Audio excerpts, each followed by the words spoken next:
এবং মৎস্য শিল্পের দাস হিসেবে কাজ করতে বাধ্য হয়। এবং অনেক স্থানীয়দের সাথে কথা বলার পরে আমি সিদ্ধান্ত নিয়েছি যে এই পরিস্থিতি থেকে তাদেরকে উদ্ধার করাটাই লড়াইয়ের শুরু হবে। এমনকি যে সমস্ত ভাগ্যবান শিশু এখান থেকে বেরোতে পেরেছে তারাও বছরের পর বছর ধরে সঠিক চিকিৎসা পরিষেবা থেকে বঞ্চিত। হঠাৎ করে কোনো চিকিৎসা পরিষেবার প্রয়োজন পড়লে সেখানে তারা বড়ই অসহায়। তাই আমরা ঘানায় একটা সার্জিক্যাল সেন্টার বানাচ্ছি, যেহেতু এখানে চিকিৎসা পরিষেবার অভাব রয়েছে। যেমন এই দুই ভাই আর্নেস্ট এবং রিচমেন্ড, যারা কৃতদাসের মতো কাজ করে। ওদের মাত্র 16 বছর বয়সে উদ্ধার করা হয়েছিল ওদের বাবা মা ছেড়ে দেবার পরে।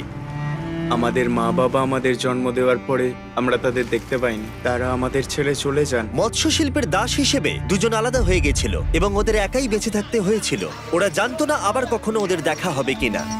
মাঝে মাঝে ওরা এমন ভাবে টানবে যে তুমি জলে পড়ে যাবে। আর যদি তুমি সাঁতার কাটতে না পারো তাহলে তুমি মরে যাবে। আমার 20 জন বন্ধু মারা গেছে